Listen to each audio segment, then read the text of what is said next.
This episode from the life of Sherlock Holmes will be transmitted to our men and women overseas by shortwave and through the worldwide facilities of the Armed Forces Radio Service.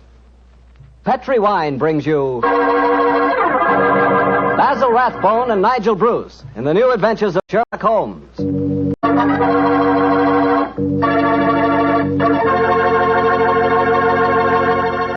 The Petri family, the family that took time to bring you good wine, invites you to listen to Dr. Watson tell us another exciting story about his good friend, that master detective, Sherlock Holmes. And I'd like to tell you something that maybe you already know. The fact that America's favorite wine is port wine. Did you know that? If you didn't, you'll know why port is the way out front favorite if you'll just sample some Petri California port. You just look at that Petri port and you know it's good. That wonderful, deep, rich red color. And Petri port is so clear. Just hold it to the light and you can sort of see right through the glass. But what you want to know really about a wine is how does it taste? And I'll tell you something. I've never yet been able to find the adjective that'll do Petri port justice. It's wonderful, honest. You've just got to taste it for yourself and find out for yourself. You'll love that Petri port in the evening after dinner when you're sitting around listening to the radio. And it's perfect to serve your friends when they come over. You can show them that Petri label, too. In fact, you can show it proudly. Because the name Petri is the proudest name in the history of American wines.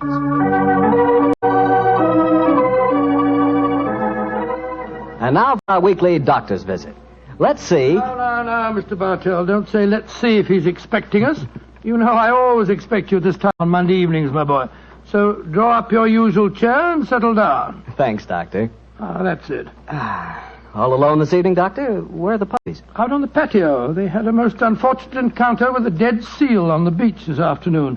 In consequence, they're a little malodorous, shall we say. In that case, Doctor, perhaps we'd better change the subject. So, suppose I ask you about tonight's new Sherlock Holmes adventure. Well, my boy, as I told you last week, the story took place in the foul alleyways of Limehouse. It was there on a foggy December evening in 1890 that my story began. An old friend and patient of mine, Isa Whitney, had disappeared, and his distraught wife had come to me for help. Knowing the man to be the victim of the shocking habit of taking opium, I suspected that I might find him in one of the vile dens inhabited by the dregs of the waterfront. And so, Mr. Bartell, about 5 o'clock on that December evening, I began my search. After an hour of fruitless wanderings, I found myself in a vile alley called Upper Swandam Lane.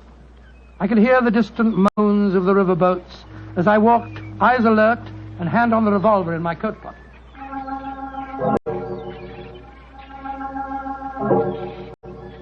Suddenly, I saw a steep flight of steps leading down to a black gap, like the mouth of a cave. I walked down them.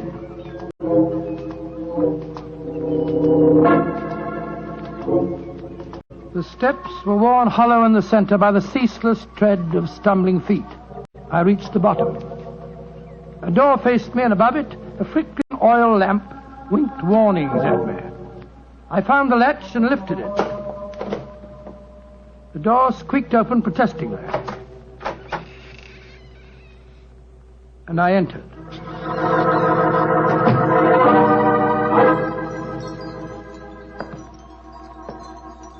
There was a tinkle of Chinese wind bells as I walked towards a long, low room. A strange sight met my eyes. Through the gloom, thick and heavy with the brown opium smoke, I saw that the room was terraced with wooden berths, like the forecastle of an elegant ship. Out of the shadows, there glimmered little red circles of light, now bright, now faint, as the burning poison waxed or waned in the metal pipes. Bodies lay in strange, fantastic poses. Bowed shoulders, bent knees, heads thrown back. The attendant came up to me with a pipe and beckoned me to an empty berth. I haven't come here to smoke your filthy drug. I'm looking for a friend, Mr. Isa Whitney. No, Mr. Whitney here. Well, I'm going to search the place. You must not disturb the I'm priest. carrying a revolver, so you'd better not argue with me, my good man. Out of the way. I searched that filthy den, but found no trace of my missing friend. As I was leaving in despair, a long shaking hand reached out and plucked at my sleeve. I turned, and there sprawled in a berth was the wreckage of a man, his gaunt face yellow and twitching, his clothes filthy and ragged, and the pupil of his eyes pinpoints. He spoke to me in a thin, quavering voice. Mister, for heaven's sake, get me out of here. Now, look here, my man. Don't say you won't help me, Governor. Ain't you got no heart? Please help me, Governor. Take me out of here. Strike me pink, I'm going to bomb, I tell you. Oh, what must you expect if you indulge in this filthy habit? Take me out of here, Governor. I'll go straight this time. Cross me out, I will. Oh, very well. Come along with me. I suppose it's my duty to help you. God bless you, Governor. Here you are. Here, now, give me your arm. You cannot take him away. He owe me money. That's a bleeding lie. I paid him when I come in, I did. He cannot go with you, mister. You remember what I said about my revolver, you blackguard? If I have any more trouble with you, I'll fetch the police. Come along. He owe me money. He owe me money. Infernal scoundrel, owe me money. Tell him more proper, Governor. And I hope you didn't.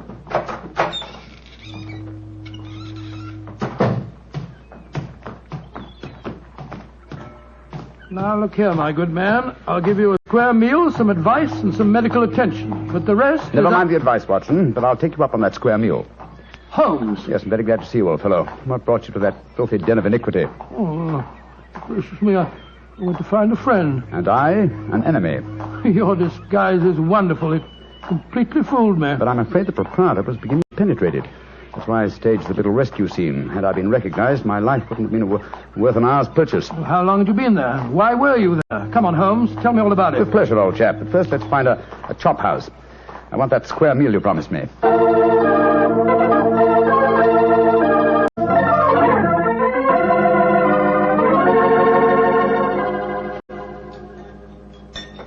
An excellent meal, Watson. Yes, you're surprisingly good for such a shoddy-looking place. Well, Holmes, now perhaps you'll tell me what you were doing in that opium den.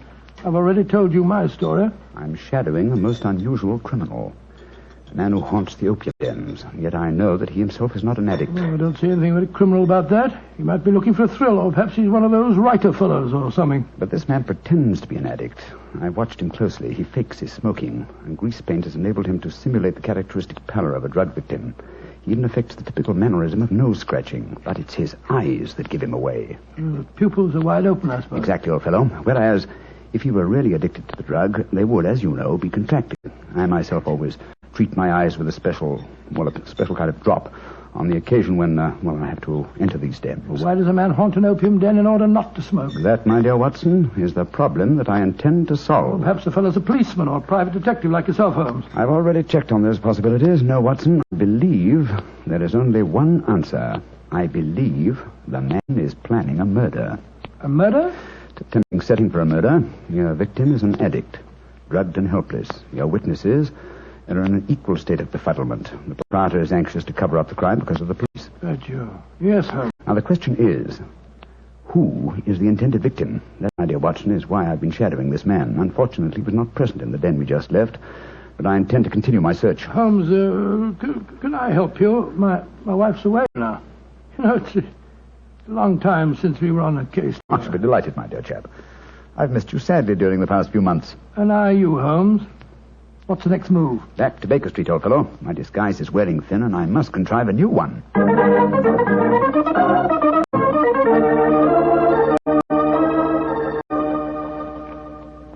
New disguise, eh? Well, which one shall it be, Watson? Well, how about the old flour seller? I love that one. Well, it's pretty impressive, aren't it? Oh, no, my dear fellow, no. Hardly appropriate for an opium den. In any case, the clothes are so wretchedly uncomfortable. Well, how about the music hall singer? Oh, that chap, yes. Oh, I don't want to be beside the seaside. I don't want to be beside the sea. I don't want to stroll along the prom, where the brass band plays tiddly-um. Oh, confound it. Who can that be? You weren't expecting anyone, were you? No. This is just like the old days. The doorbell ringing, Mrs. Hudson toddling off and bringing up some poor devil in trouble and... Say that rather wistfully, old fellow. Don't tell me that you repent of marriage. No, of course not, Holmes. Mary's a perfect darling, and I couldn't be happier. Just the same. It is rather fun to be back here again. Come in. Yes, Mrs. Hudson? It's a gentleman, sir. He gave me this card. Says he's very anxious to see you. Wayne J. Leyton, President, Leyton Corporation, Chicago, United States. Ask him to come up, will you, Mrs. Hudson? Aye, sir. Well, it's quite like old times to see you back here, Dr. Watson. That's just what I was saying myself, Mrs. Hudson. Mr. Leyton has scribbled a message on the back of his card. If £1,000 for a week's work interests you, you'll see me. £1,000? Big fish, Watson. Very big fish. This way, sir. Thank you. Oh. How do you do, Mr. Leyton? I guess you're Sherlock Holmes. You guessed correctly, sir. Excuse me. Oh, Mrs. Hudson, just a moment, Mrs. Hudson. Aye, Mr. Holmes. Sit down, won't you, Leyton? My name's Watson, Dr. Watson. I'm Sherlock Holmes' colleague. Yes, I've heard about you, too. Like a cigar, Doctor? It's a good one. Set me back 3 shillings. Oh, 3 shillings. Oh, thank you. That's very nice. Just a good one. Oh, No, I see you introduced yourself. Splendid. And now, Mr. Leyton, may I ask what brings you here? I'll talk fast and to the point. I'm a businessman. I like to do things in a business way. I have a chance to control the guano deposits of the Republic of San Pedro. Their minister will be in London tomorrow, and if it weren't for one thing, I know that I could swing the deal and get the concession. And what is that one thing, Mr. Leyton? The deal is secret, see? I thought no one knew about it, but when I got here, I found out that my biggest business rival has gotten wind of what's going on. He's an Englishman. I've never met him, but he's right here in London. Now, I'm not going to tell you his name, not until you give me your word that you'll work for me. Just what you wish me to do, Mr. Leyton. Get this rival of mine and keep him out of circulation for a week. I don't care how you do it, and I won't ask. In a week's time, I'll give you the other half of this 500 pounds I brought with me. Oh, great Scott, what kind of Watson, detective give do you... Mr. Leyton his hat and gloves. That's it. Thanks, old fellow.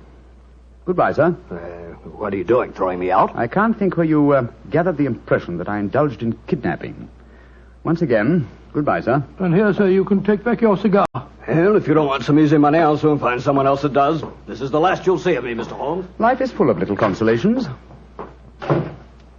Some people seem to think that money can Watson, the game's afoot. Mr. Leyton is the man I've been seeking. The man who pretends to be an opium smoker. Why in blazes did you let him get away? Here, I'll go after him. No. Don't worry. I've already arranged for that. Oh, how? When I left the room just now to talk to Mrs. Hudson, I was intending to tell her to summon some of my band of street urchins. You know, the Baker Street irregulars.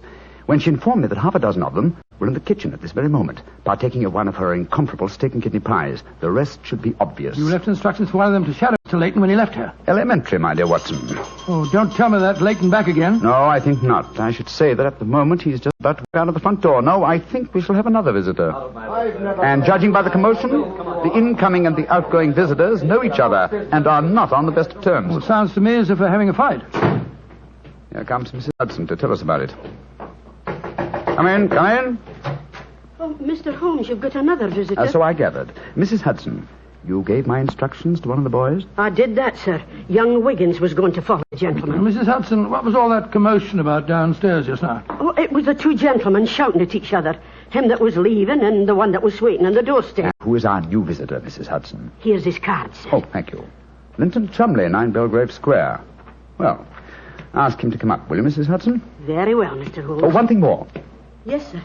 Please instruct another of the Baker Street irregulars to follow this Linton Chumley when he leaves here and report to me. All right, sir. You're taking no chances, Holmes, eh? You're having this fellow shadowed, too. Leyton is a potential murderer. Of that I'm convinced. This Mr. Chumley might possibly be his intended victim. While we're talking to him, Watson, old fellow, I want you to be sure to look at the condition of his eyes. Yes, I certainly will. Come in.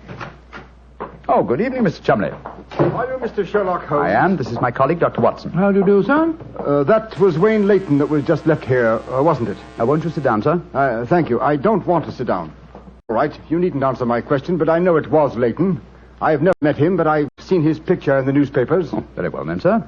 It was Wayne Leyton. I know why he came to you. He's trying to have me put out of the way while he closes that deal on the San Pedro and Guana concession. Now, look here, Holmes. You've got to be on my side. Whatever fee he offered you to dispose of me, I'll double it if you'll take care of him for a few days. Oh, dear me, this is becoming monotonous. Watson? The hat and gloves? Thank you, old chap. That's right. Good night, Mr. Chumley. Look here, Holmes. I'll treble his fee. I'll quadruple it. My dear Mr. Chumley, I have accepted no fee from Mr. Leyton. I don't propose to accept one from you. Your hat and gloves, sir? That man is out to kill me, Holmes. Well, if you won't help me, I'll go to the police. That's an excellent idea, Mr. Chumley. Again, good night. Did you notice his eyes, Watson? Yes, the pupils were contracted. He's obviously an opium addict. And also a potential corpse. What do we do now? Wait for the irregulars to report? No, you'll return home for your medical bag. I have a feeling that you'll need it before the night is out. Then come back here. If I've gone before you return, I'll send one of the irregulars to bring you to wherever I may be. Wait until you receive a message from me. On your way, old chap. There's work ahead of us.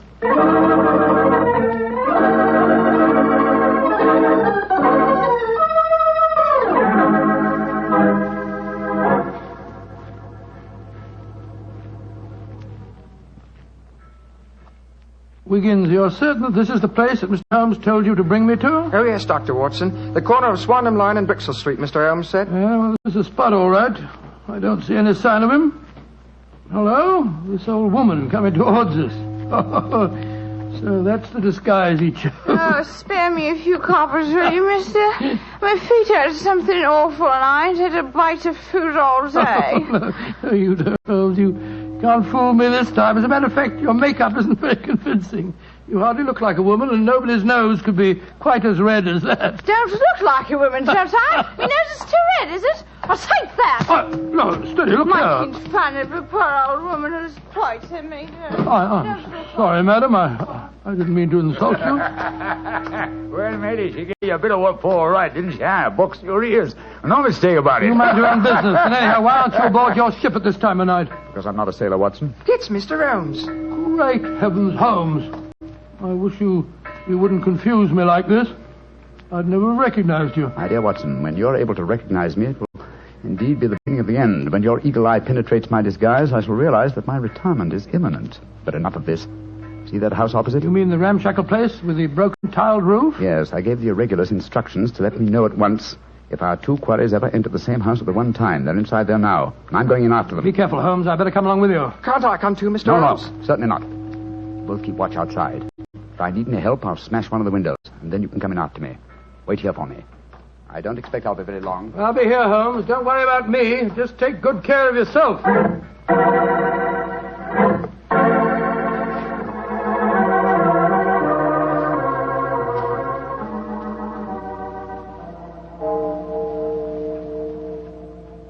It's 1 o'clock, Doctor. Yes, I know, Wiggins.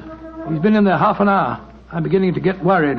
Start going off, No, Wiggins. You know Mr. Holmes. When he gives orders, he likes them. There's the signal for help. Keep watching the house, Wiggins. I'll be out in 5 minutes. Go for the police. Right, you are, sir. All right, Holmes, all right. I'm coming.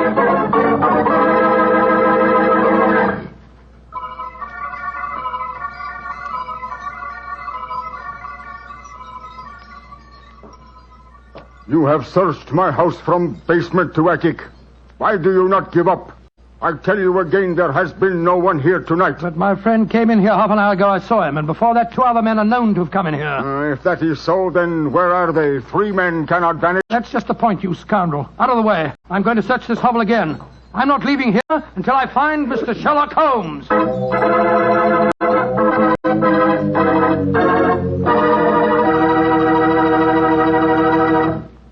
You'll hear the rest of Dr. Watson's story in just a second. And if you don't mind, I'll take that second to say just one word to the ladies. And that word is muscatel. Petri California Muscatel. I want you women to know about it because Petri Muscatel is one wine that practically every woman likes. Maybe because it's such a beautiful color, like pale gold. But I guess really because Petri Muscatel brings you the wonderful flavor of luscious, sun-ripened muscat grapes. And that's a flavor. Try Petri Muscatel after dinner, or any time as a change from Petri Port. Remember, if it's a Petri wine, you know it's a good wine.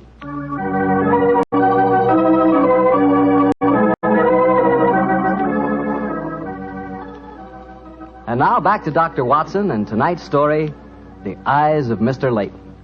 Well, what happened next, Doctor? When you searched the house for the second time, did you find any trace of Sherlock Holmes or the 2 rival businessmen? No, Mr. Bartell, I'm afraid I didn't. What did you do? I told Wiggins to report the matter to the nearest police station and then rattle back to Baker Street in a hansom cab as fast as I could.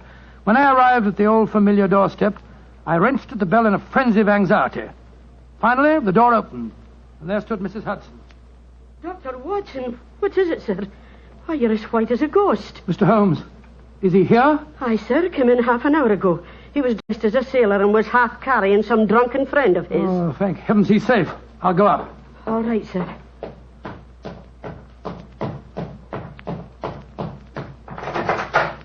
Now, what's no, chap? There you are. Holmes, I can't tell you how glad I am to see you. Who's that lying on the sofa? Well, up with your back, Watson. Though I'm afraid the poor devil's done for. Great Scott, it's Wayne Leyton, the American fella. With a knife wound between his ribs. See what you can do for him, will you? All right. This is extraordinary, Holmes. You said that Leyton was a potential murderer, and now he's a victim himself. The biter bit, eh, old chap? Yes, he's still breathing. He hasn't a chance.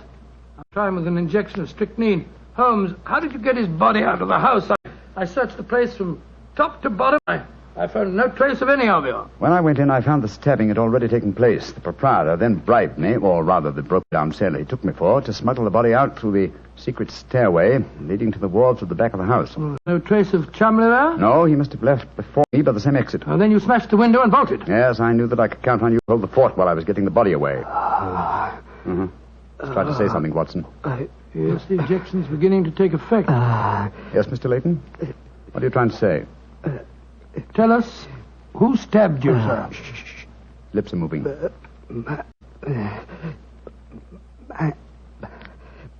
Mandalay.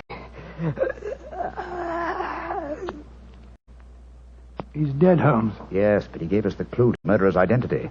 How? The word he mumbled just before he died. Sounded to me as if he said Mandalay. Precisely, old fellow. Never did a corpse give us a clearer instruction to our next and final move. And that is? Back to Limehouse, Watson. Back to Limehouse.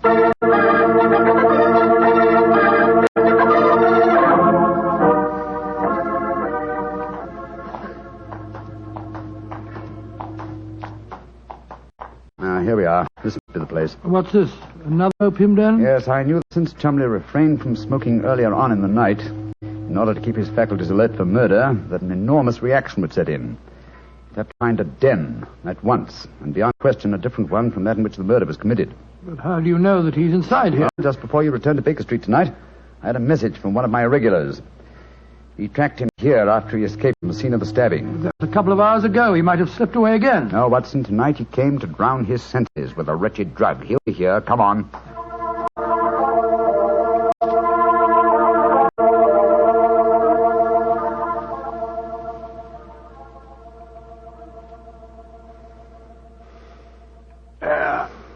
That second injection of caffeine should bring him round. He's heavily drugged, but I think it'll work. Surprising what a £5 note will do, isn't it? Yes, the proprietor let us bring Chumley into his private room, and he's coming to. Who are you? What do you want? You remember me, sir? I'm Sherlock Holmes. Oh, yes, I remember you. You're in serious trouble, Mr. Chumley. Very serious trouble. Trouble? What trouble? Wayne Leyton didn't die. Oh. He's badly wounded, but he's going to live. He's at Baker Street now. He wants to go to the police and give evidence. You've got to get me out of this, Holmes. I'll pay you anything. 10,000, 20,000. Why did you stab Leyton? He was in my way. I wanted the San Pedro confession. I meant to kill him. But we can fix it up now, can't we, Holmes? We can fix it up now. Yes, we can fix it beautifully, sir. As neat a murder confession as ever I listened to, Holmes. Exactly. Come along, Mr. Chumley. I think some night air will be good for you. We'll take you for a nice drive to Scotland Yard.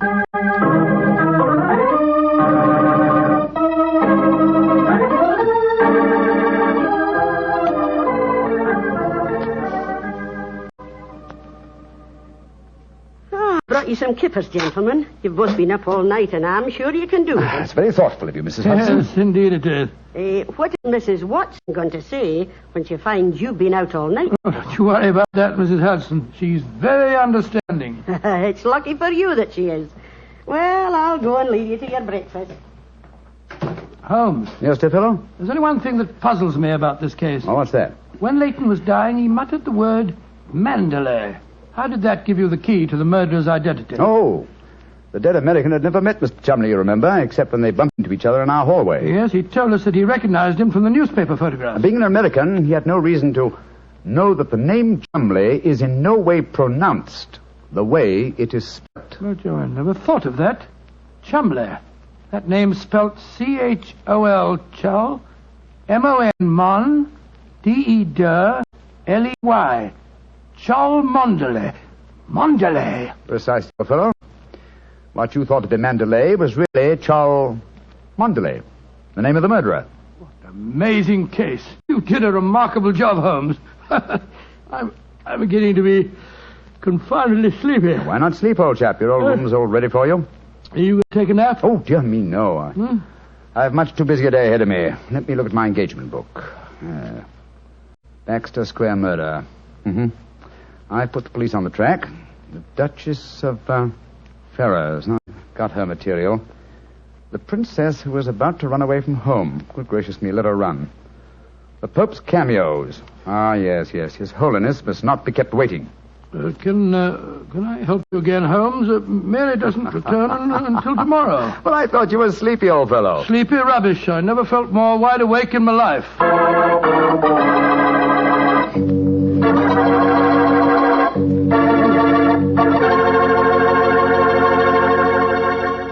That was a swell story, Doctor. I'm glad you enjoyed it. And it was really funny when you mistook that old lady for Holmes and she slapped your face. It wasn't very funny at all. Sure it was. Come on, admit it, Doctor. Well, she did look like Holmes in disguise, you know, and you would have made the same mistake that I did. Okay. Her nose was ridiculously red, and she did look like a man. Look, Doctor, forget I ever said anything. What? I won't say another word. I'll keep my mouth closed forever. Oh, come on, I wouldn't do that. Mr. Bartell? Mr. Bartell? Won't you even open your mouth to finish your wine? Your Petri wine? Okay, you win. You know I'll open my mouth for Petri wine anytime. That Petri wine is always good wine. And for good reason, too. The Petri family has always owned and operated the Petri business. They've been making fine wines for 3 generations, since way back in the 1800s. That adds up to a lot of experience. Experience handed on down from father to son, from father to son. The Petri family really knows how to turn luscious California grapes into fragrant, delicious wine. And that's why, no matter what kind of wine you want, I'm sure you'll like it better if it's a Petri wine. Because Petri took time to bring you good wine.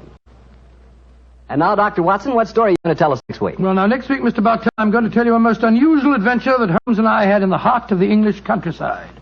It concerns a corpse, a missing revolver, and a beautiful girl who was frightened of her own shadow.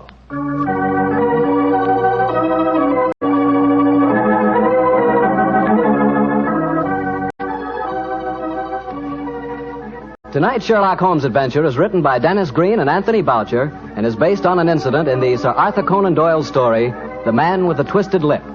Mr. Rathbone appears through the courtesy of Metro-Goldwyn-Mayer, and Mr. Bruce through the courtesy of Universal Pictures, where they are now starring in the Sherlock Holmes series. The Petri Wine Company of San Francisco, California, invites you to tune in again next week, same time, same station.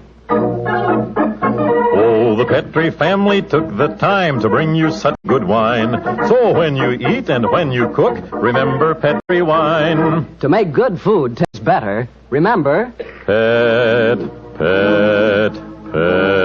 Petri wine. This is Harry Bartell saying good night for the Petri family. Sherlock Holmes comes to you from our Hollywood studios. This is the Mutual Broadcasting System.